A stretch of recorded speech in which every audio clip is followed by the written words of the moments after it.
Welcome back to class.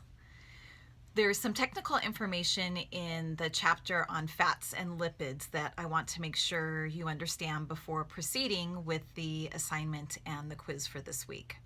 First of all, hopefully you figured out that similar to carbohydrates, fats are not bad for you. In fact, a diet that is too low in fats can be unhealthy.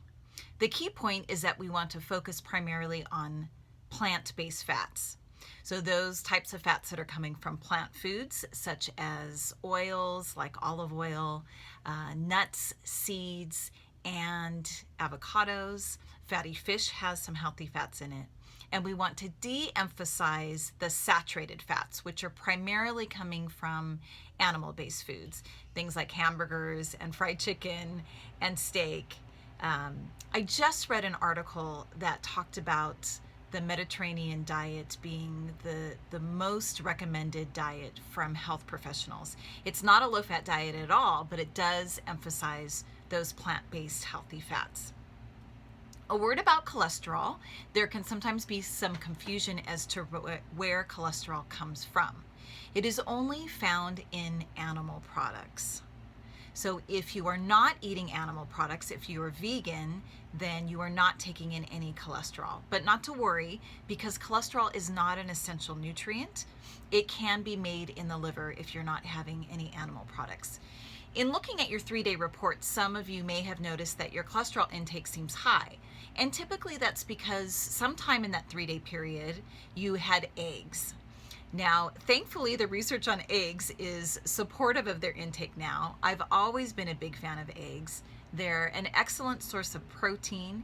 They're high in many other vitamins and minerals, and they're relatively inexpensive when compared with other protein sources and kinder to the environment as well. So if you're a fan of eggs, I encourage you to keep eating them as long as you're not overdoing it. Let's also talk about omega-3 and omega-6 fatty acids.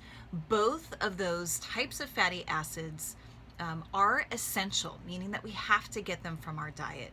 Omega-6s are primarily found in plant oils and poultry fat. The omega-3 fatty acids are the ones that you may be hearing more about, and there's many supplements that are sold that contain omega-3 fatty acids, and they're touted for things like their anti-inflammatory properties. You can find these in foods, in fatty fish. Plant sources include flaxseed, walnuts. Human breast milk is an excellent source for the growing infant and especially contributes towards their brain development. But one is not superior over the others, so omega-3 fatty acids are not better for you than omega-6 fatty acids. So if you have any questions about the content on the fats, please feel free to contact me. Now, one word about your assignments. Please use your textbook as your first point of reference. In your assignments, if you Google answers, oftentimes you're going to get an answer that's not quite correct or could be totally bogus, and I want you to use your textbook as your first source of reference. We are approaching the halfway mark of the semester. I hope you're still enjoying the class. Keep up your hard work, and I will see you soon.